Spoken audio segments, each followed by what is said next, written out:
Ciao a tutti, sono Max Foley e faccio musica techno e sono di Valdobbiadene.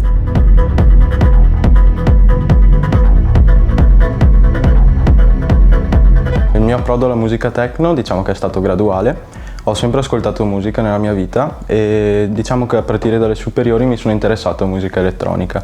Ho cominciato a suonare anche a qualche evento grazie ai miei amici e inizialmente ascoltavo musica house, drum and bass e le solite commercialate che passavano in radio. Poi piano piano mi sono interessato al mondo della produzione appunto perché suonando avevo sempre voglia di proporre qualcosa di mio e vedere la reazione della gente appunto a qualcosa di prodotto da me. E successivamente sono andato all'università e lì avevo bisogno di cercare un genere che mi appartenesse un po' di più e mi esprimesse un po' di più chi sono io. E quindi mi sono avvicinato molto di più alla musica techno che già ascoltavo prima ma in maniera meno prevalente. E da lì quindi mi sono interessato, mi sono informato, ho cominciato a studiare appunto su come produrre musica techno. E mi piaceva molto come genere perché esprimeva un po' il senso di malinconia che a me piace un sacco esprimere nella musica, che è un sentimento un po' travisato, diciamo, tutti lo danno per triste, invece secondo me è molto più ampio e anche molto più colorato. E quindi la musica techno esprimeva al meglio questa cosa qui. E poi in maniera successiva, diciamo, appunto studiando vari anni, sono riuscito a implementare anche i sentimenti, quelli un po' più nordici della mia parte irlandese, con quelli italiani, quindi un po' più calorosi, un po' più ritmici.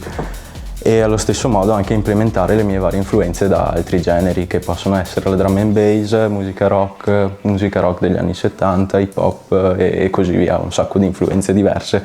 E quindi sì, mi sono avvicinato in questa maniera semplice e naturale alla musica techno.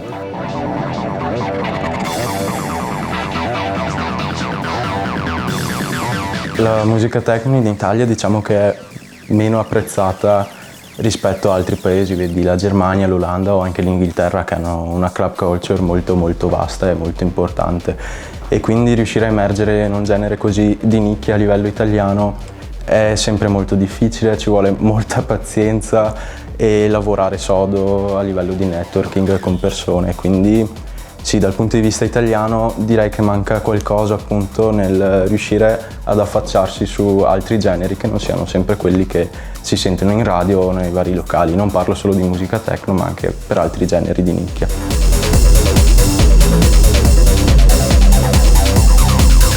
Adesso sto lavorando a varie collaborazioni con artisti della mia etichetta, soprattutto di Botanica Records, e vari remix o proprio collaborazioni a singoli.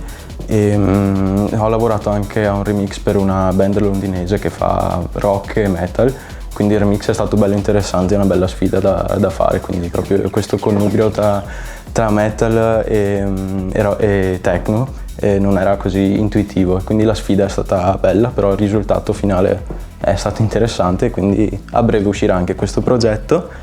E ultimamente ho lavorato a un EP di 3 brani per un'etichetta britannica di Audioblock, con la quale ho già lavorato in passato, che va a spiegare un po' chi è il Max Foley di quest'ultimo anno, soggetto a vari cambiamenti personali, e quindi con 3 brani ho provato a spiegare quello che è successo, e questo EP qui uscirà a inizio 2022 e sarà appunto uno dei primi progetti che usciranno il prossimo anno.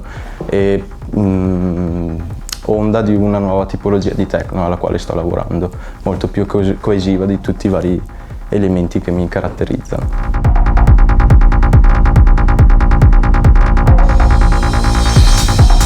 I miei brani li potete trovare su Spotify, SoundCloud e YouTube e tutti gli store digitali, quindi mi raccomando, andate ad ascoltare la mia musica e seguite anche la mia etichetta.